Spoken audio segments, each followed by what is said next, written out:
ये last class में हमने नया चैप्टर स्टार्ट किया था, स्ट्रेस स्ट्रेन वो सब स्टडी किया था। आज हमें इसके प्रॉब्लम भी करने हैं, प्रैक्टिस करनी है एनसीईआरटी में से। उसके जो क्वेश्चन है ना, कॉम्पिटिटिव में भी वैसे एक्स्ट्रा है, वो मैं कर रहा हूँ। इधर क्या कर रहे हो? कॉम्पिटिटिव में जो क्वेश्चंस है उसका बेस यहाँ पे आ जाएगा, ठीक है। तो ये क्या कवर कर लेते हैं तो कॉम्पिटिटिव के भी क्या इजीली कर पाएंगे। ओके, फटाफट रिवाइज करवा देता हूँ। स्ट्रेस जो हमने पढ़ा था, स्ट्रेस क्या होता है? इंटरनल होता है। स्ट्रेस का फॉर्मूला, जनरल फॉर्मूला जो है, याद है स्ट्रेस का फॉर्मूला? अभी मैं यहाँ पे लिख देता हूँ। स्ट्रेस का फॉर्मूला क्या होता है? Internal force upon cross section area. Internal force generally मतलब क्या होता है? टेंशन स्प्रिंग के अगर बात करें, ठीक है, टेंशन होता है। अब उसकी वजह से हमने जो स्ट्रेस पढ़ा था, तो ऑब्जेक्ट को खींच रहा हूँ तो कौन सा स्ट्रेस कहते हैं? उसे टेंसाइल स्ट्रेस। अगर कंप्रेस कर रहे तो क्या होता है? Compressive stress. दोनों पेज में एक फॉर्मूला लगा है। और उसकी वजह से क्या लेंथ में चेंज आता है। लेंथ में जो चेंज आता है उसके लिए क्या स्टडी करते हैं? स्ट्रेन। ठीक है, क्या स्टडी करते हैं? स्ट्रेन।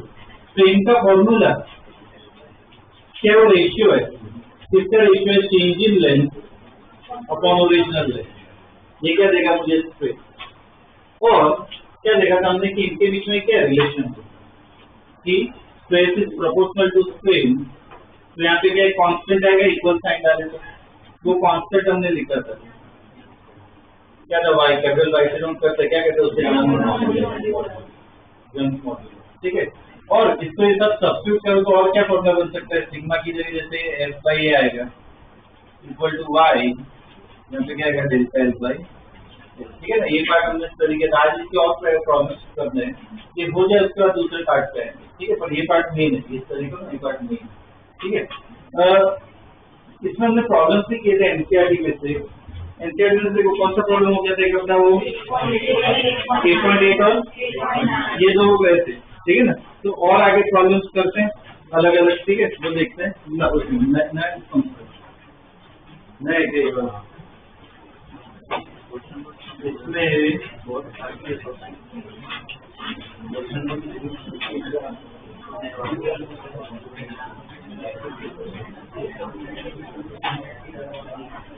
ओके। तो इसमें एक्सरसाइज में क्वेश्चन नंबर 8.5, एक्सरसाइज में क्वेश्चन नंबर 8.5 कौन सा डायग्राम जो दिया है? 2 वायर्स ऑफ डायमीटर। पढ़ो पहले क्वेश्चन। 2 वायर्स ऑफ डायमीटर वाला जो क्वेश्चन है, पढ़ो, डायग्राम देखो।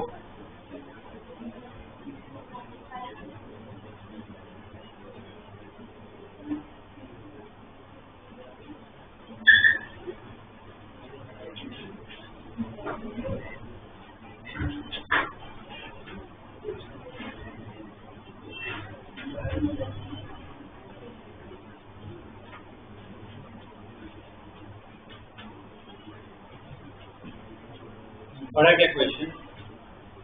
डायग्राम उसका देखो, 2 वायर है। ऊपर वाला कौन सा वायर? ठीक है। नीचे वाला ब्रास का क्या निकालना है? दोनों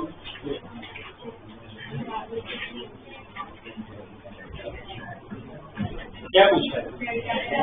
डेल्टा एल एक्सटेंशन निकालना है, डेल्टा एल निकालना है, ठीक है।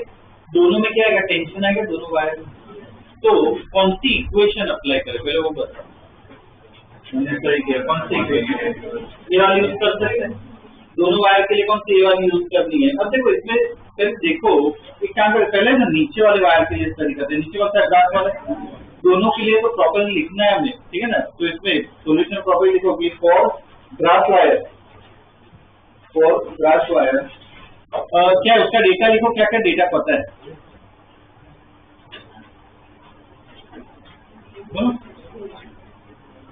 क्या क्या दिया हुआ है?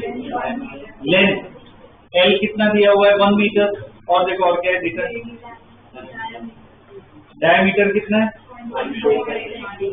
ओके, डायमीटर दिया है 0.25 सेंटीमीटर। उससे क्या लिख सकते हो? रेडियस, एरिया लिख सकते हो ना। तो ए इक्वल टू, देखो डायमीटर लिखा है ना, तो बात ऐसे भी लिखो ए इक्वल टू, अगर डायमीटर दिया हो तो एरिया का फॉर्मूला क्या होता है? पाई d स्क्वायर बाई 4। अब वो कैलकुलेशन में भाई जो लास्ट में दिया था टाइम नहीं बिगाड़ना कैलकुलेशन, ठीक है? तो मुझे भरोसा है तुम कर लोगे, तो बस ऐसे ठीक कर दो कि भाई हाँ एरिया अपना कैलकुलेट हो गया, ठीक है? और क्या देखा मास ब्लॉक, उससे क्या मिलेगा? क्या उसका एफबीडी बनाओ, ब्रास के नीचे जो ब्लॉक है ना उसका एफबीडी बाजू में बनाओ, उसका एफबीडी बनाओ प्रॉपर्ली।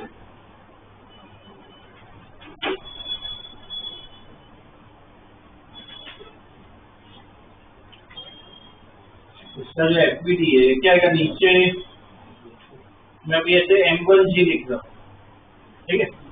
M1G और कुछ बोलो इसके एफबीडी में, ऊपर टेंशन आएगा ऊपर T1 ले लेते हैं, साइड का एक्सेलरेशन भी लिखना है 0, तो इसे क्या लिख सकते हो इक्वेशन?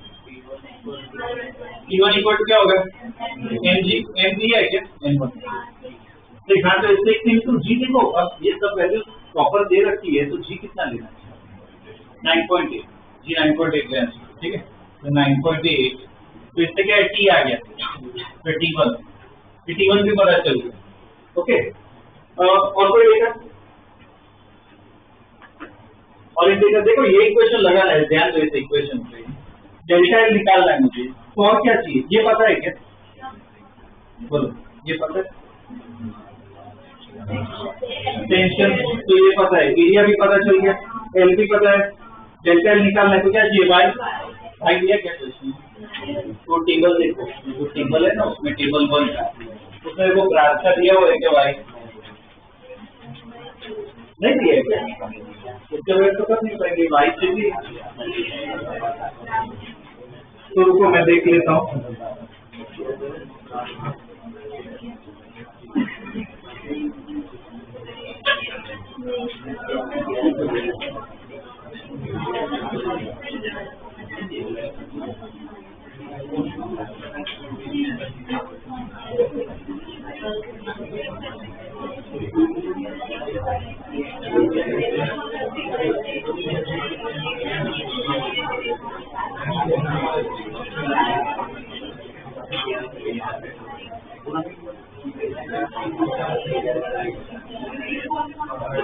रुको मैं देख लेता हूँ। इसमें लिखो, उधर ही लिख लो, ऐसा होता है रास्ते एम्स मॉड्यूलस लिखो 0.91 into 10⁻11 0.91 into 10⁻11 न्यूटन पर मीटर स्क्वायर, न्यूटन पर मीटर स्क्वायर, ठीक है? ये ग्राफ का दिया, स्टील का तो दिया होगा उसमें, ठीक है ना? तो अब तो इक्वेशन देखो कैसे लिखोगे, इसके नीचे इक्वेशन वैसे ही स्टील का कुछ करना, इसलिए बता रहा हूँ। देखो T1 अपॉन, ऐसे सबको 1 नोटेशन डाल देते हैं, ये ब्रास का है young modulus, delta L1 upon L1, तो इधर से क्या करो, डेल्टा 1 इक्वल टू, इक्वेशन क्या हो जाएगी? T1 L1 T1 by T, तो क्या करो इक्वल टू, सब जो वैल्यू डालनी है ना वो बस डाल दो, ठीक है? वो डाल दो, लिख के छोड़, ये सही वैल्यू रन में डाल ली।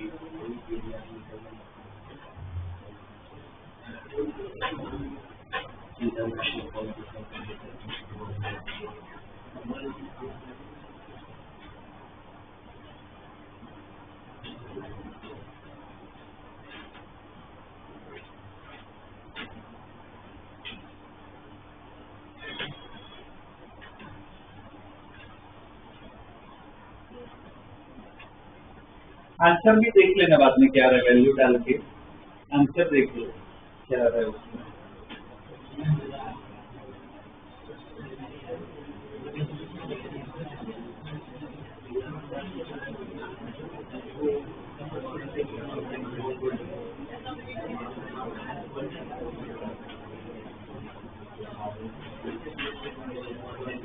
वैल्यू डाल दी गया, T1 की जगह क्या डालोगे? 6 into 9.8, L1 की जगह क्या डाला? 1, A1 की जगह, अच्छा A1 की जगह, वैसे तो देखो वैल्यू ना डाल तो भी चलेगा, इधर A1 अपना आ गया, तो बस ध्यान रखना सब ऐसा ही में होना चाहिए। तो A1 जो है, जैसे A1 क्या होना चाहिए, 5/4 इंटू वो कितना है, डायमीटर कितना सेंटीमीटर है ना, तो 0.25 स्क्वायर इंटू क्या करना पड़ेगा 10⁻⁴, ये ध्यान रखना, ऐसा ही सब डालना है। तो एरिया आएगा, वाई भी तो अभी लिखा है, तो आइए ना उसको, ठीक है, चेक कर आंसर ये सही है अपना, यही आएगा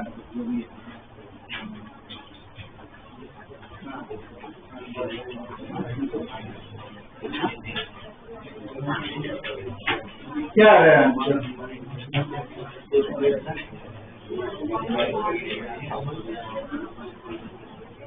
कितना है 1.3 इंटू 10⁻⁴ क्या मीटर है ना, तो उतना कम ही आएगा, 1.4 इंटू 10⁻⁴ मीटर, ठीक है। ये अपना ग्राफ का है। अब वैसे ही लिखो फॉर स्टील वायर, और सेम ऐसे प्रॉपरली लिख के कर लो, फॉर स्टील वायर करो अपने आप।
वैल्यूज मेन फाइनल डाल के बस छोड़ देना, कैलकुलेशन में टाइम नहीं बिगाड़ना।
चलो चेक करो,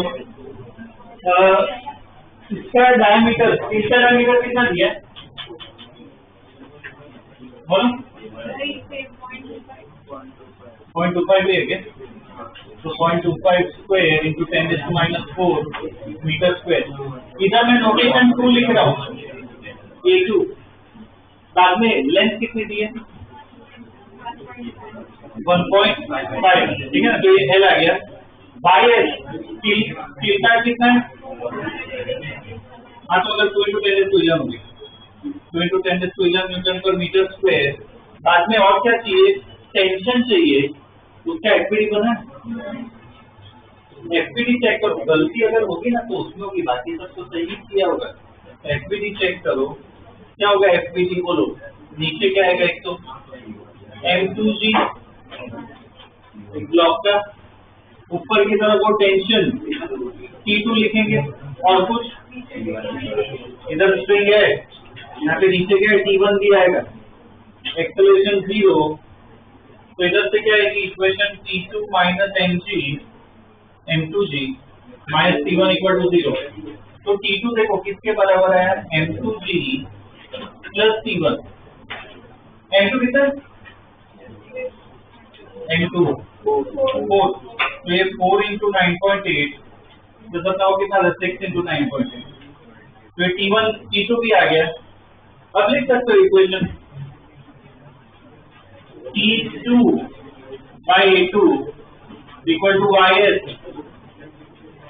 डेल्टा L2 by L2, इधर से डेल्टा L2 आ जाएगा। ये सब अगर वैल्यू डाली है तो सही आंसर है, ठीक है। तो चेक कर लो, अगर सही वेल एंड गुड ना हो तो देखो किसमें गलती की थी, चांसेस किसमें होगी, एफपीडी में ही होगी तो ठीक है ना, इधर एफपीडी का नॉलेज काम आएगा इस चैप्टर में, ओके। तो ये वाला क्वेश्चन भी हो गया, उसके बाद देखते हैं, ठीक है ना, आंसर है वो लिखिए ना, सही आएगा अपना, ठीक है, इसका आंसर सही आएगा। नेक्स्ट क्वेश्चन इसमें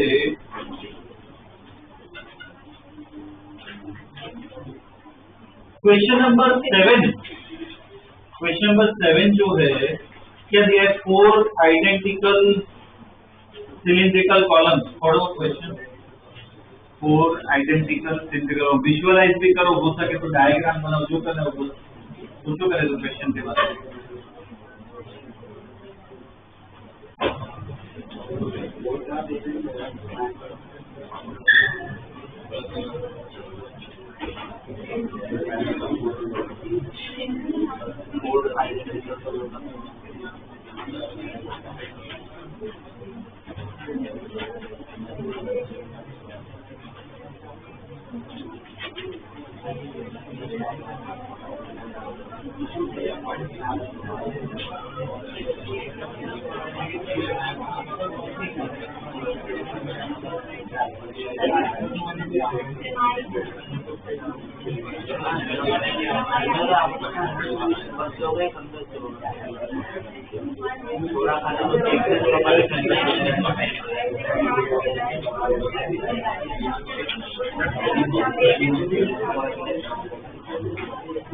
पढ़े क्वेश्चन, क्या दिया है, 4 कॉलम्स हैं सिलेंडर, ठीक है, और क्या डेटा दिया हुआ है उनका, देखो चलिए इनर और आउटर रेडियस, उससे क्या मिलेगा, इनर आउटर रेडियस मतलब विजुअलाइज करो। देखो सिलेंडर इसमें कैसा होगा, कैसा है, इसका इंटरनल रेडियस और आउटर रेडियस भी है, इसका मतलब क्या है, जैसे सिलेंडर है, बीच वाला पार्ट जो है वो खाली है, जो भी मटेरियल है वो यहाँ पे R1 और R2 के बीच में, तो इसमें क्या पता चलता है, क्या लिखेंगे, एरिया क्या लेना चाहिए, सपोज इनर रेडियस R1 ले लिया, आउटर रेडियस R2, तो ऐसे कैसे डेटा लिख लो कि R1 R2 क्या है, R1 कितना है, R1 कितना है 30 सेंटीमीटर, हाँ तो क्या लिखना पड़ेगा 0.3 मीटर, वैसे R2 लिखो,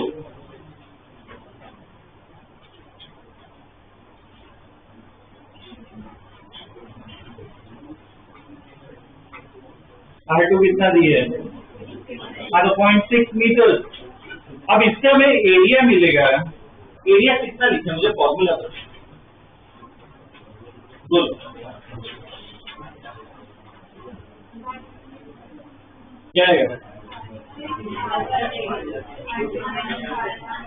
R2 स्क्वायर ना, बड़ी का एरिया माइनस छोटे एरिया निकाले, तो रिमेनिंग मिलेगा। इसमें वैल्यूज डाल के बस छोड़ दो, इधर भी क्या होगा, पाई ये कितना है 0.6 स्क्वायर माइनस 0.3 स्क्वायर, बस ऐसे ही वैल्यूज डाल के छोड़ दो कि अपना ये आ गया, ऐसा ही हमने लिख लिया, ठीक है। और बोलो और क्या रहती है,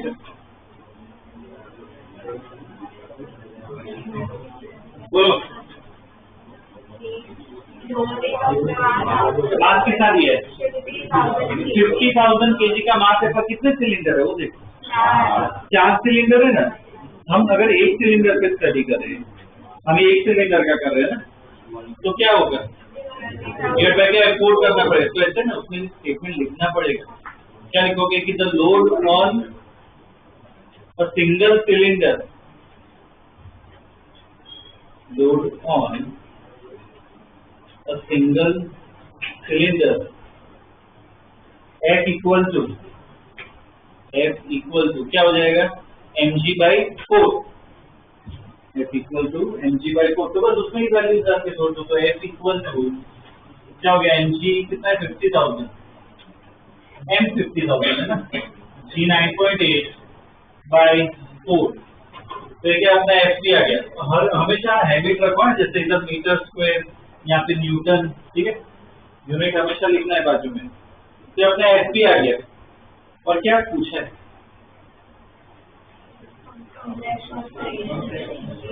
कंप्रेशनल स्ट्रेन। तो कौन सी इक्वेशन अप्लाई, यहाँ पे लिखा है, तो इसमें से ही होगा। अभी जो प्रॉब्लम कर रहे हैं इसमें से सॉल्व होने वाला है। बोल कौन सी इक्वेशन, स्ट्रेन निकालना है, ये वाला यूज कर,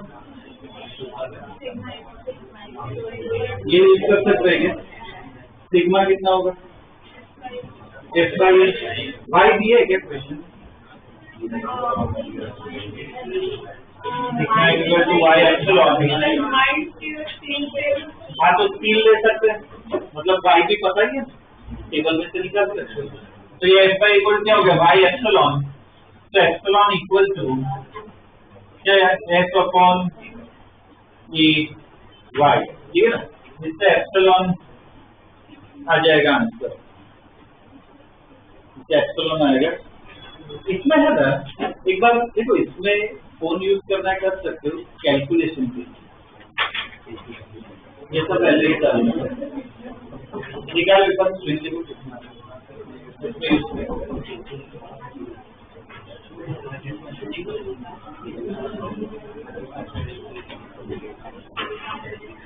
ध्यान रखना, पर सब ऐसा ही में होगा।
निकालो इससे कितना रहे।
आंसर बोलो, इतना टाइम नहीं लगना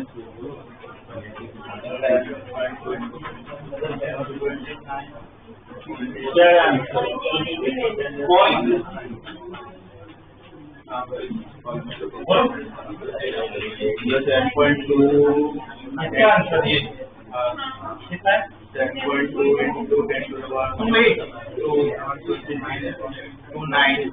1.29 into 10 to the power -7. ये देखो, ये क्या आपका आंसर आएगा अपना? इधर यूनिट नहीं आएगा कोई, यहाँ पे कोई यूनिट नहीं आएगा। इसका रीजन दो, ठीक है ना, नहीं आएगा। अब इसका पीछे आंसर देखो, देखो जो पीछे आंसर दिया है वो कितना आंसर वो समझा तो अपना जो आंसर है ना वो एक कॉलम का, इन्होंने क्या किया, इंटू 4 कर दिया, सबका गिना है। पर क्वेश्चन में एक बार पढ़ो, क्वेश्चन में कितना पूछा है, एक कॉलम का है, ईच कॉलम मतलब अपना जो आंसर है वो सही, इन्होंने पूरा ऐड कर, ठीक। ये जो आंसर है ना वो ऐसा हो तो ध्यान दो, यहाँ पे ना ये जो आंसर है इसके बारे में लिखना कि फॉर ईच कॉलम, ठीक है, इसमें हर एक कॉलम का दिखा,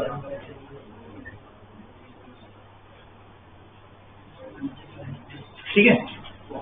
तो ये क्वेश्चन भी देख लिया। उसके बाद ये एक्सरसाइज में ना पहला क्वेश्चन है, फर्स्ट क्वेश्चन,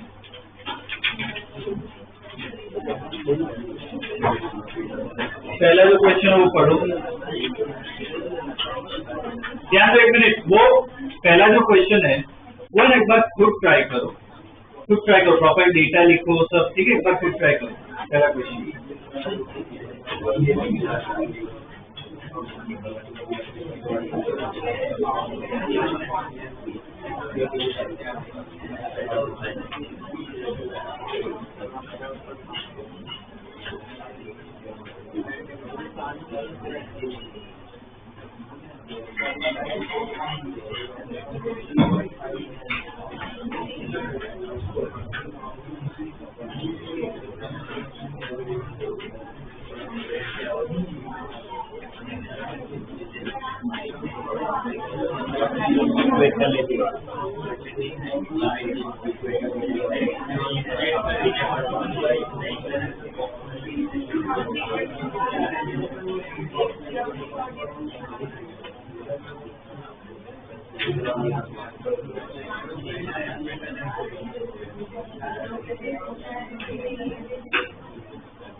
डेटा लिखा गया इसमें, 2 वायर का डेटा दिया है ना, इसमें क्या क्या सेम है वो बताओ।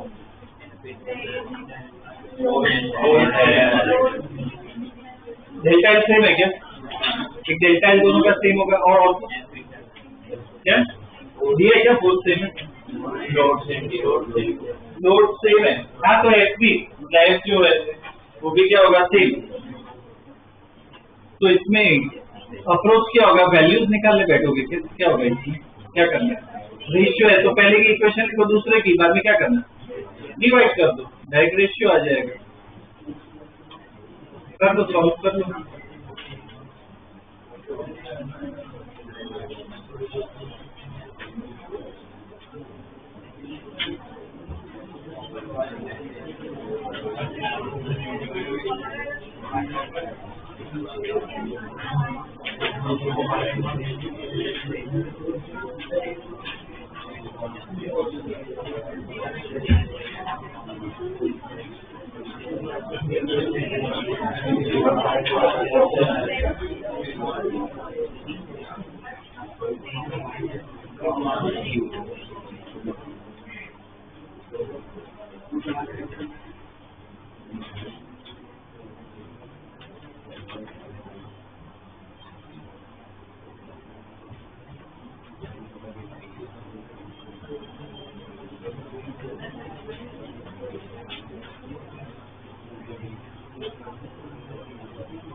कैलकुलेशन हमेशा लास्ट में करना, मतलब लास्ट में डालो कैलकुलेशन।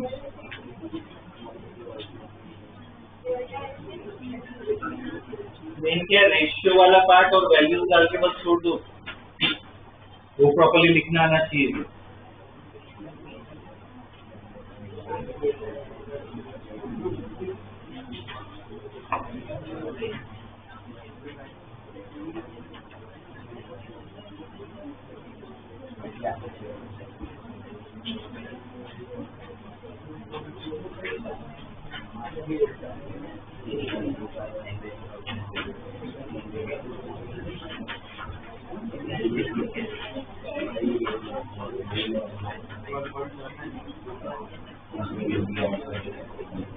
इसमें ये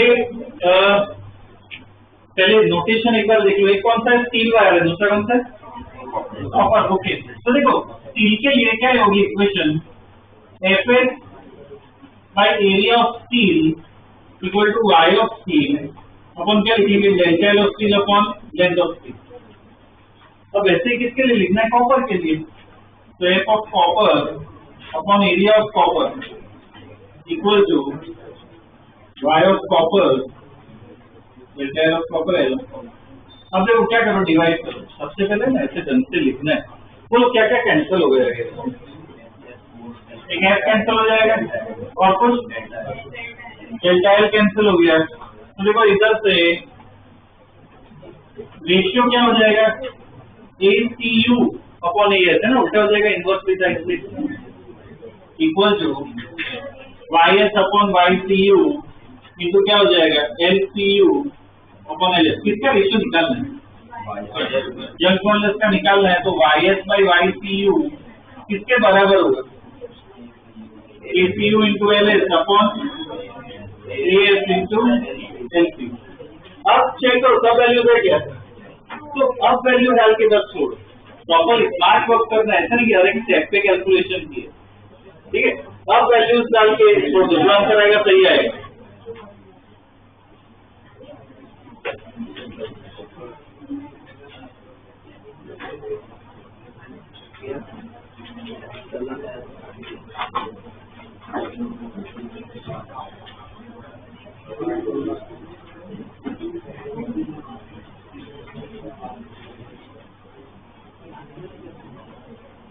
इसके बाद दूसरा एक दो क्वेश्चन और इसके करते हैं। इसमें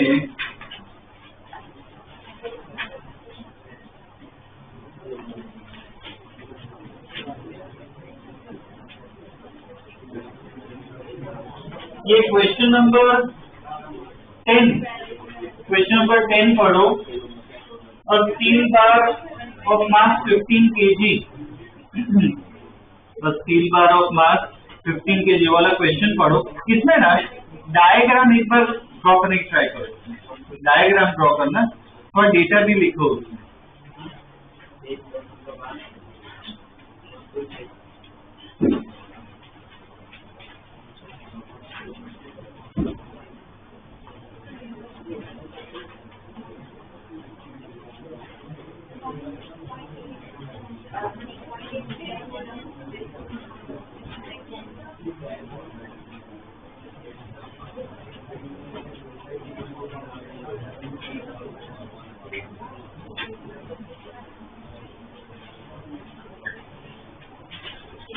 इसमें डायग्राम ड्रॉ करना, ओके, कौन सा वायर क्या है, डेटा भी लिखने की ट्राई करो।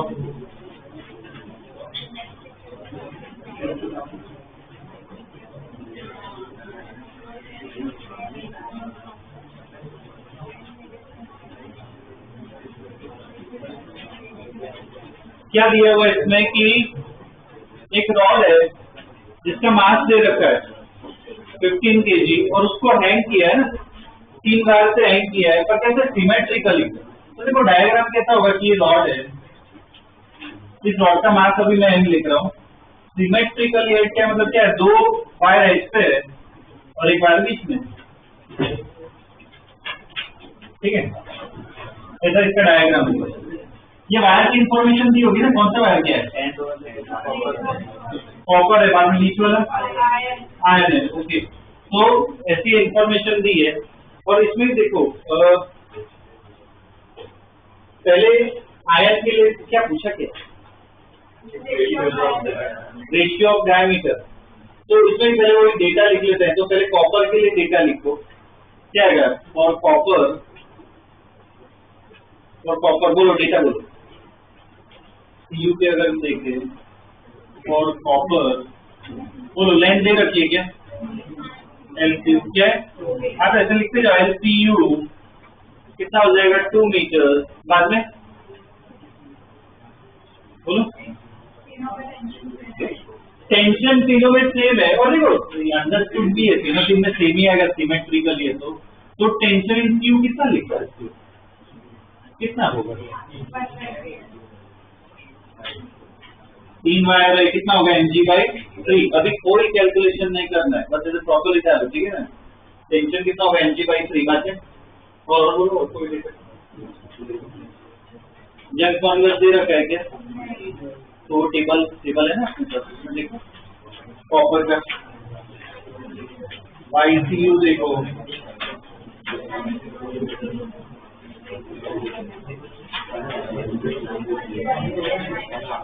कितना है? 110 इंटू 10⁹ न्यूटन पर मीटर। तो ये YCU आ गया, ठीक है। और कुछ वो डेल्टा एल के बाद कुछ डायमीटर दिया, तो डेल्टा एल का भी कुछ होना चाहिए।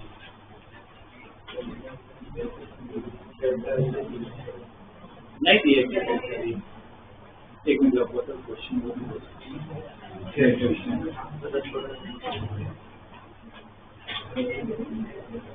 ओके, ठीक है। इसमें ना कोई इंफॉर्मेशन नहीं दी है। अब देखो इसमें समझते हैं, ये सिमेट्रिकली है ना, सिमेट्रिकली अगर लोडेड है तो इसका मतलब क्या? सब में टेंशन सेम है। तो क्या होता है एज अ रिजल्ट, ये पूरा जो रॉड है ना वो ऐसे ही नीचे आता है। ये रॉड पूरा सीधा नीचे आता है, सीधा नीचे आता है। इसका मतलब क्या कि सब में जो एक्सटेंशन है डेल्टा वो क्या होगा? सेम। वरना अगर सपोज अलग वायर, अलग मटेरियल, नॉन यूनिफॉर्म होगा, तो सपोज रॉड अभी ऐसे है तो हो सकता है रॉड है ना ऐसा हो जाए, बेंड हो जाए, ऐसा हो जाए, वो भी हो सकता है। इसमें क्या है? सीधा ही सिमेट्रिक होगा, तो टेंशन वो सब सेम है। तो क्या होगा? इसमें एक्सटेंशन डेल्टा एल भी क्या होगा इनका? ठीक। तो इसके नीचे ना लिख सकते हो स्टेटमेंट, या जैसे लिखा ना वैसे ही पहले आयन का लिख लो, आयन का भी लिख लो। ये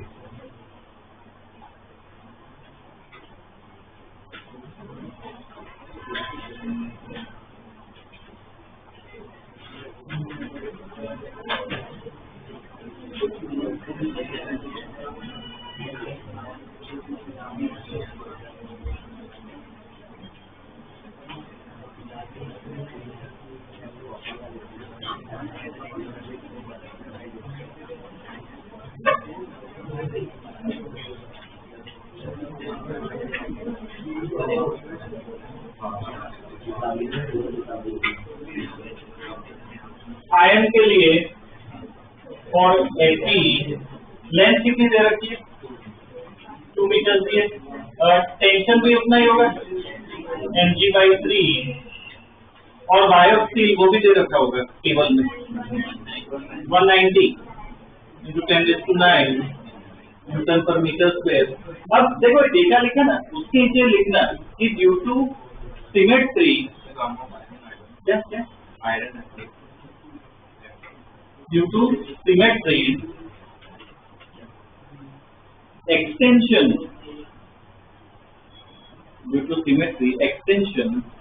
in all the wires will be same.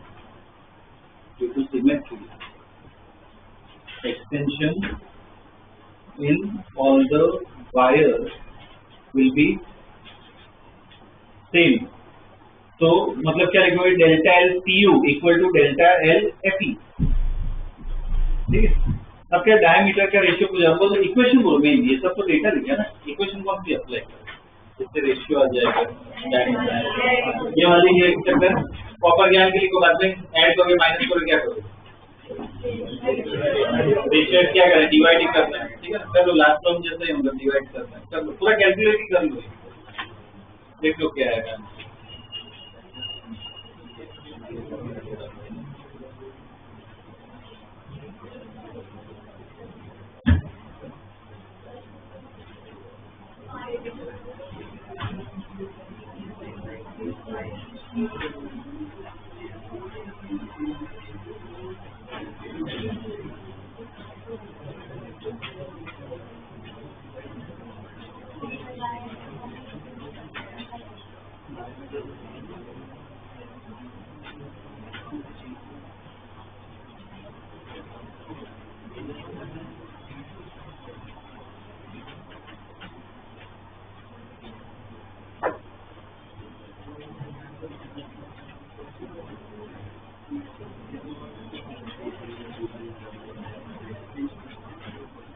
पहले जो सब कैंसिल होगा वो कर लो, फटाफट कैंसिल।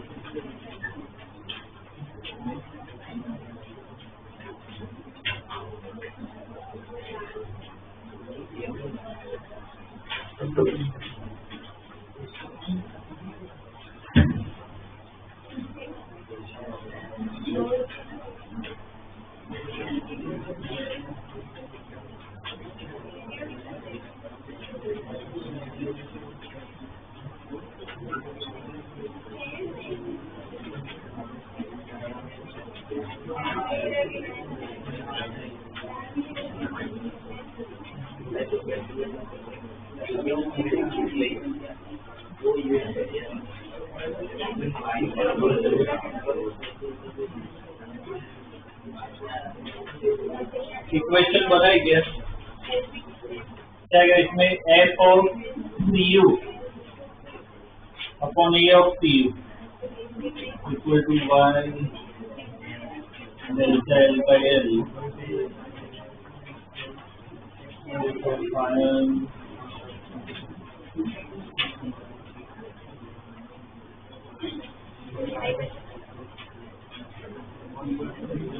इसमें से क्या क्या कैंसिल हो रहा है वो बताओ,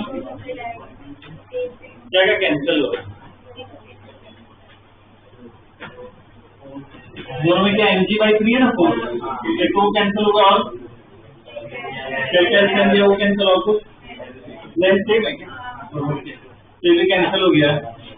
तो area of Fe upon area of copper equal to क्या है, Y of copper upon Y of Fe। हमें डायमीटर का रेशियो चाहिए ना, तो सब्स्टिट्यूट करना है पहले।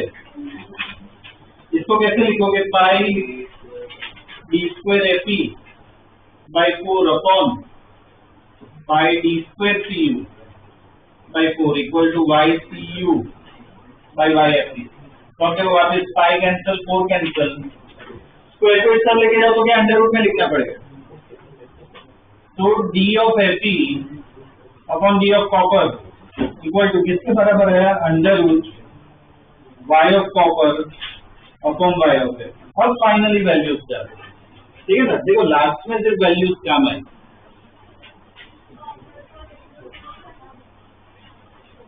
इसमें हर एक वायर का निकाल दिया ना, एक सिंगल वायर में तो इतना ही आएगा ना।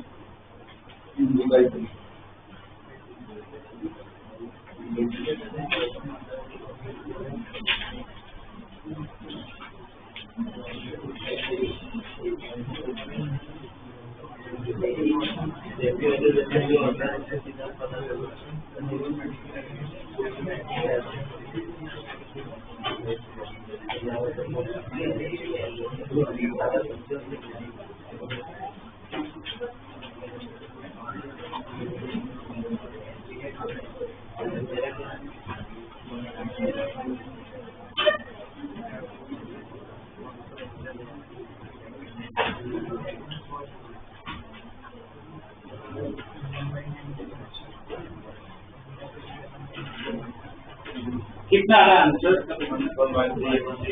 1.31। चेक कर लो एक बार आंसर, ठीक है ना। ये आएगा रेशियो, हाँ तो अप्रोक्सीमेशन हमने यूज किया बाकी अपना सही वैल्यू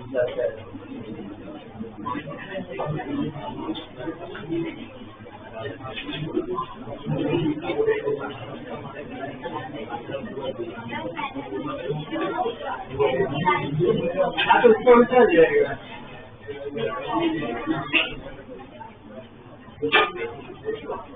ठीक है, तो ये हमेशा ध्यान रखो, पहले क्या है प्रॉपरली लिखना है। ठीक है, डेटा हमेशा लास्ट में डालो। ठीक है, ये वाले केस में एक और इसका क्वेश्चन देख लेते हैं। उसके बाद वाला एक क्वेश्चन देखो, इधर 14.5 kg मार्क, उसके बाद वाला क्वेश्चन देखो, पढ़ो।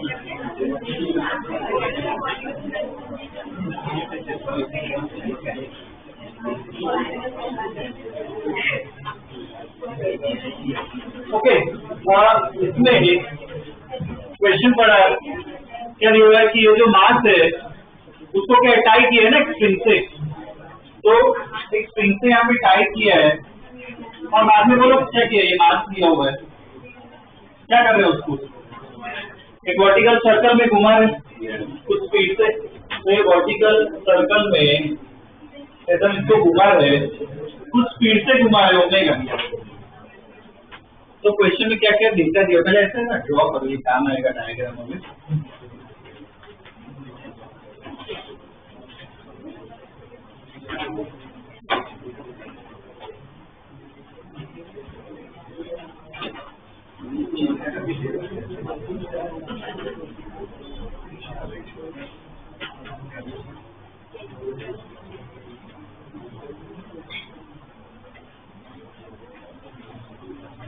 इसमें डेटा लिखते हैं, क्या क्या दिया है डेटा बोलो।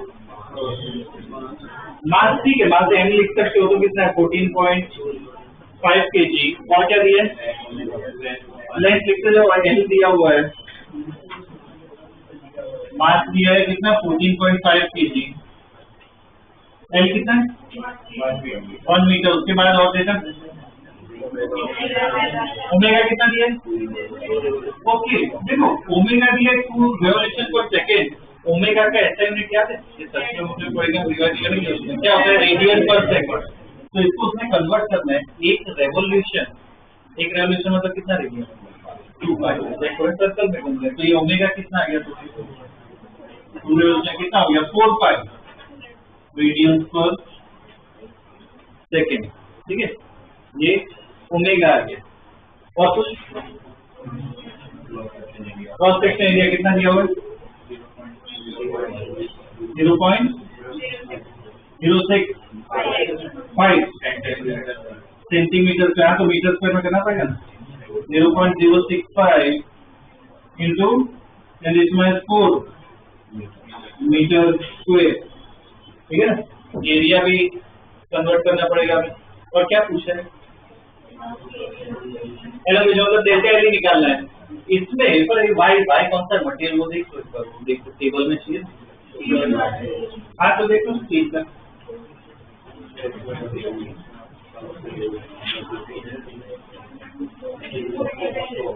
कितना 2 into 10⁻11 न्यूटन पर मीटर स्क्वायर। ठीक है, ये आ गया है। अब डेल्टा निकाले, इसमें कौन सी इक्वेशन यूज करें, कौन सी इक्वेशन यूज कर डेल्टा निकालना है, सबसे ऊपर क्वेश्चन क्या होगा, phi equal to Y delta उधर से आएगा, मतलब क्या और निकालना है, अब एफ इधर कहाँ से होगा, मतलब इधर क्या होगा टेंशन, इसका एफबीडी बनाना, इसका एफबीडी कैसा होगा, देखो नीचे एनर्जी यहाँ पे टी, इसमें एक्सेलरेशन क्या होगा? सर्कल में घूम रहा है, ध्यान रखना है जो सर्कुलर पे जब हम पहुंचेंगे तो उसमें रिवाइज करवाऊंगा, सब पॉइंट क्लियर हो जाएगा। तो अभी के लिए सर्कुलर मोशन अगर हो तो एक्सेलरेशन एक होता है यहाँ पे सेंटर के, तो ऑब्जेक्ट यहाँ पे सेंटर इधर है, तो एक्सेलरेशन क्या यहाँ पे है, इस तरह सेंट्रीपिटल एक्सेलरेशन कहते हैं। तो टेंशन इधर इक्वेशन देखो क्या है, T minus M G equal क्या है, एम सी। तो टी इक्वल टू जब M G plus M S C, T equal to ये एसी का फॉर्मूला होता है वी स्क्वायर, तो वो भी है ओमेगा के टर्म्स, अपना क्वेश्चन ओमेगा में है ना, ओमेगा स्क्वायर आर, तो आर बोल सकते हैं एल के बराबर होगा, लेंथ के बराबर कोई अपना रेडियस होगा ना। तो इधर से टी निकालो, जी को 9.80 डालना, ये टी करना पड़ेगा कैलकुलेट, सब डेटा है अपने पास, तो टी निकालना पड़ेगा, जी को 9.8 दोगे और पूरा कर ही लो सॉल्व, बाद में मेन इक्वेशन लगा दो अपनी, तो उससे डेल्टा एल आ जाएगा।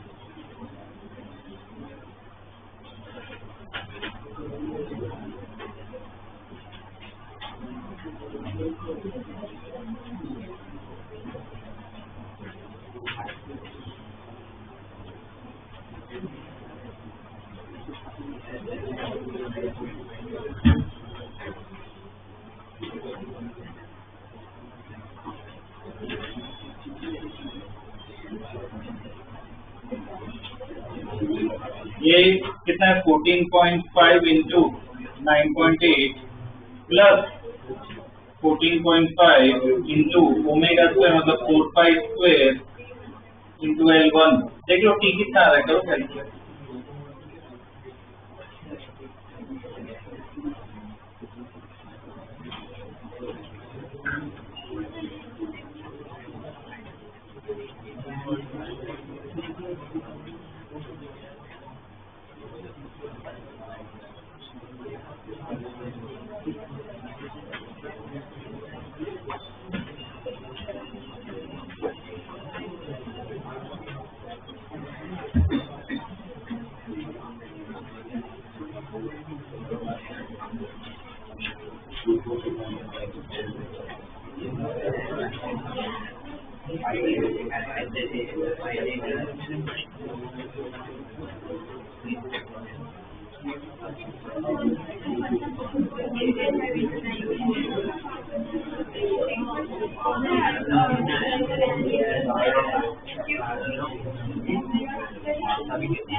यार है टी निकाल गए, देखा हूँ बोलो 2429.5 चलेगा न्यूटन, ये टी आया। और अब क्या वो मेन इक्वेशन अप्लाई करनी है, E by A equal to y delta L by L, delta L आ जाएगा C into L अपॉन E y, देख लो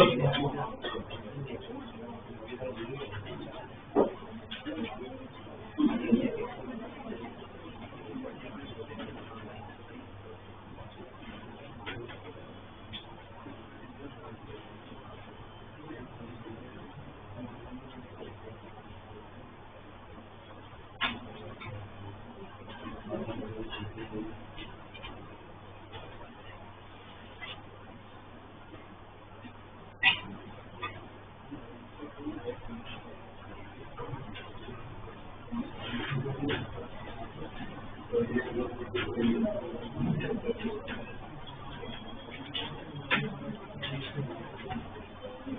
आ रहा है?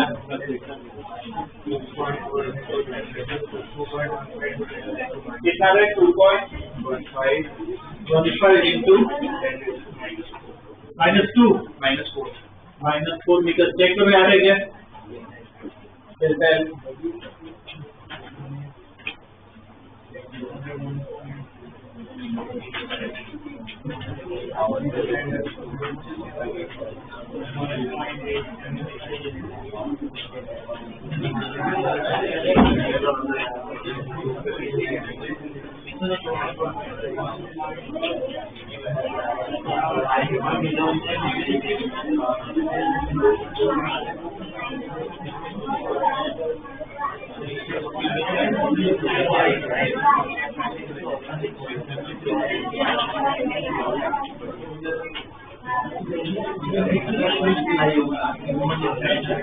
आ रहा है क्या आंसर?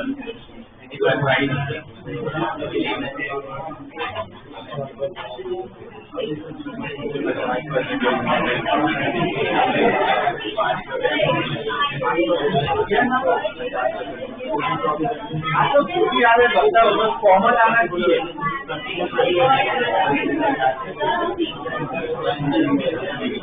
क्या आ रहा है?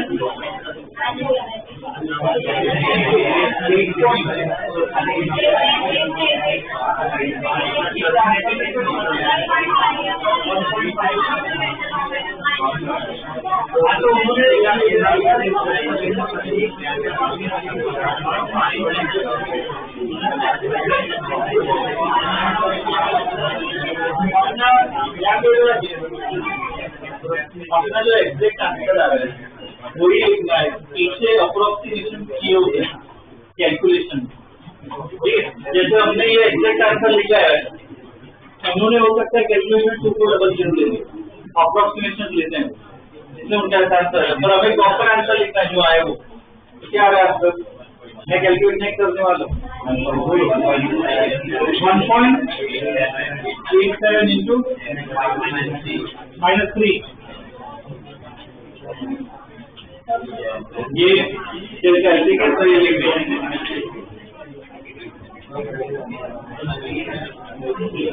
ओके ठीक है। देखो इसमें ना एनसीईआरटी के जो प्रॉब्लम्स थे इस टॉपिक पे, ये वाली इस इक्वेशन पे वो हमने कर ली थी, ठीक है। इसमें ना एग्जाम्पल में 1, 2 और 3 वो अपने आप सॉल्व कर लेना, देखना नहीं है, सॉल्व करना, ठीक है ना। एग्जाम्पल 1, 2 और 3 वो सॉल्व कर लेना। मैं कुछ और क्वेश्चन इसमें लिखवा रहा हूँ, वो खुद ट्राई करो, ठीक है। हमने देखा था कैलकुलेशन की रेशियो निकाला, अब मैं क्वेश्चन दे रहा हूँ, खुद ट्राई करो वो कैसे सॉल्व होगा। लिखो question,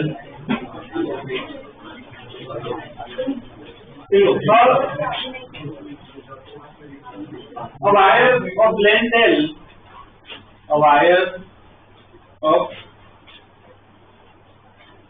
length L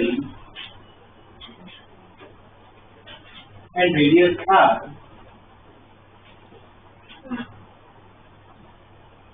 wire of length L and radius R is clamped rigidly, clamped CLAMP, clamped मतलब fix कर सकते, clamped rigidly at one end, ठीक है, full stop. The other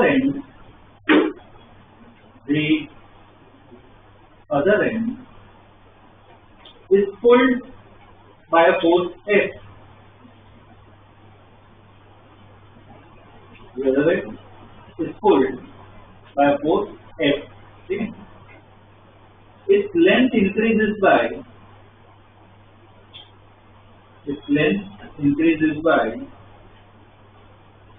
5 centimeters. Its length increases by 5 centimeters. ठीक है, ये दिया। आगे लिखो, another wire of same material, another wire of same material of length 4L, the wire of same material of length 4L, radius 4R, is pulled by force, is pulled by force 4F, is pulled by force 4F under same conditions, under same conditions.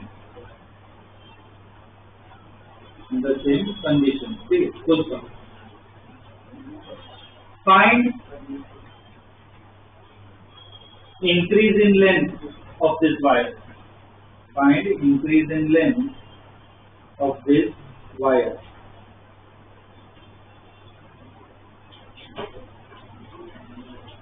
Sir अभी एक काय करो अपने आप final answer है पूरा proper calculate करके जाना.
इक्वेशन जो है f by equal to y जैसे ऐसे वो थोड़ी अप्लाई करनी है.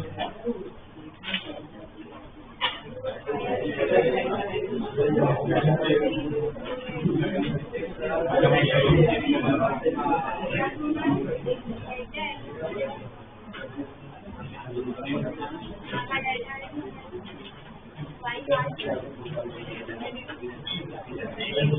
हुआ, पहला जो वायर है इसमें देखो विजुअलाइज करो, ये अब क्या कहते हैं विजुअलाइजेशन में डेटा लिखो, उसके बाद क्या हुआ कि एफ फोर्स अगर खींच रहे हैं तो पहले के लिए इक्वेशन क्या होगी, एफ बाय ए, एरिया कितना है, रेडियस आर दिया है तो इसको क्या लिखे इक्वल टू वाई, डेल्टा कितना है उसका 5 सेंटीमीटर अपॉन लेंथ क्या उसकी एल। अब सेम क्या करना है, दूसरे के लिए लिखना है, तो दूसरे के लिए क्या है बोलो, फोर्स कितना है 4 है, रेडियस कितना है आर की जगह क्या है 4 है, हाँ तो ये कितना हो जाएगा 16 आर स्क्वायर बाई, हाँ बाई का क्यू सेम मटेरियल जो है वो क्या है क्यू है, तो वाई क्या आएगा सेम, डेल्टा निकालना है, लेंथ 4L। अब बोलो क्या करोगे डेल्टा निकालना है, इधर भी S cancel, pi cancel, R square cancel, ये कैंसिल के कितना हो गया 4 और ये ऊपर चला जाएगा, तो इधर आया 4, यहाँ पे y कैंसिल, L कैंसिल, ये 4 ऊपर जाके कितना हो जाएगा 20 और नीचे क्या रहेगा डेल्टा एल, तो इससे डेल्टा एल कितना आ गया 5 सेंटीमीटर, मतलब वही आया, पहले भी 5 था। अभी क्या कर रहे हो, अभी कौन सी कैलकुलेशन है ना, अब क्या कर रहे हो अभी इसमें क्या कैलकुलेशन डेल्टा एल जो है वो क्या आएगा 5 सेंटीमीटर, सेम आया था क्या ये लिखो वो J22 का था ये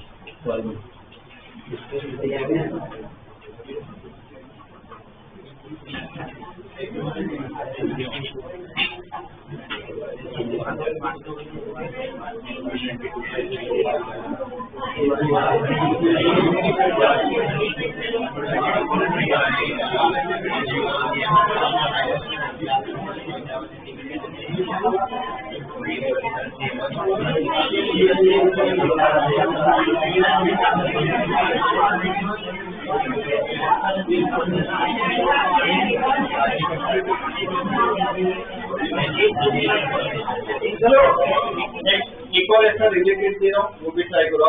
जिनका हो गया ठीक है, तो जिनका ना हो देख लो कहाँ पे गलती की, अब इस प्रॉब्लम में वही सेम ट्राई करो। देखो young मॉड्यूलाई of two wires A and B, Young's moduli of two wires A and B are in the ratio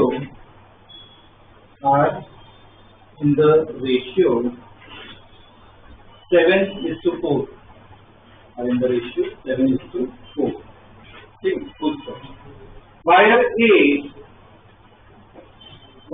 A is 2 meters long and has radius r. Wire A is 2 meters long and has radius r. ठीक है, full stop. Wire B is 1.5 meters long. Wire B is 1.5 meters long and has radius 2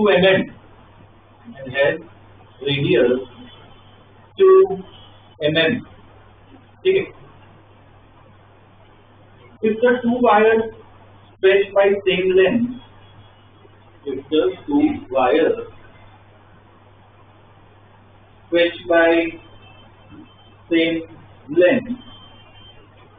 for a given load, if two wires stretched by same length for a given load, then find the value of R. Then find the value of R.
इससे आगे सब गिनना चालू करूँ क्या? जमीन पे बिठाऊंगा एक दिन, ऐसा रखना, इतनी गंदी हालत करूंगा।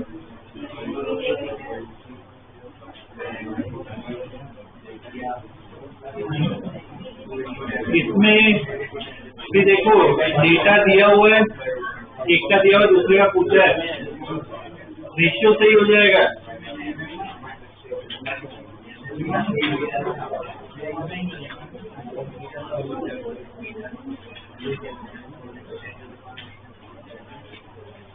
पहले वायर के लिए लिखे इक्वेशन, फोर्स क्या है? फोर्स क्या सेम है?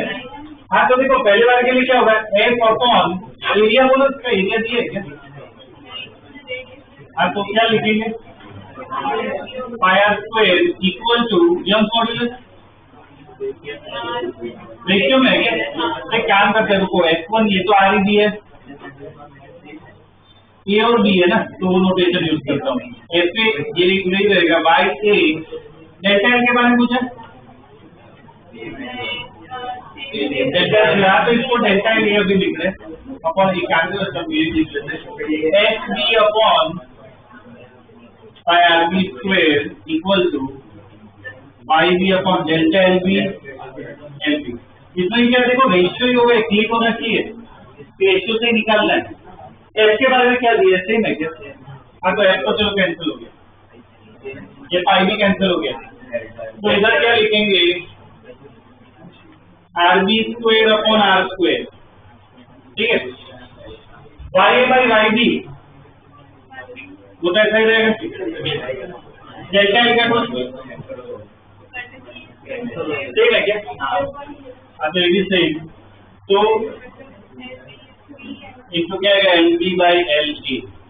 अब देखते हैं आर बी तो निकालना है ना, 2 mm, अब 2 square upon R square equal to, इसका रेशियो कितना है 7:4, लेंथ का कुछ दिए, बी का कितना है 1.5 और ए का, हाँ तो बस हो गया ना इससे, तो आर स्क्वायर इक्वल टू देखो ये कितना होगा, ये 4 इधर चला जाएगा, ये 8 प्लस 32 अपॉन ये कितना हो जाएगा 10.5, क्या ये एमएम में, हाँ तो कोई बात नहीं, रेशियो निकालना है, तो ये जो आंसर है वो एमएम में ही आएगा, मीटर में वही समझो, देखो इसको क्या कहते हैं, कंसिस्टेंसी कहते हैं, ये एमएम में, ये मुझे निकालना, ये तो रेशियो डायरेक्ट दिया ही है, ये मीटर में, ये भी मीटर में ही है ना, तो क्या हो गया कैंसिल हो गया, सेम हो रेशियो में यूनिट, तो भले इधर मीटर हो इधर एमएम हो चलता है, इसे कंसिस्टेंसी कहते हैं, तो इधर जो तुम्हारा आंसर आएगा एकदम सही रहेगा, बस कितना आएगा एमएम में आएगा, तो डायरेक्ट निकाल सकते हो, निकालो,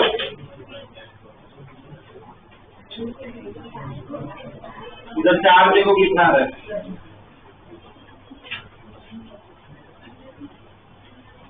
1.7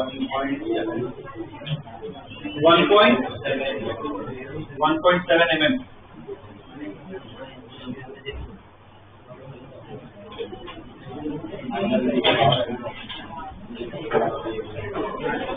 आ रहा है क्या, देखो 1.7,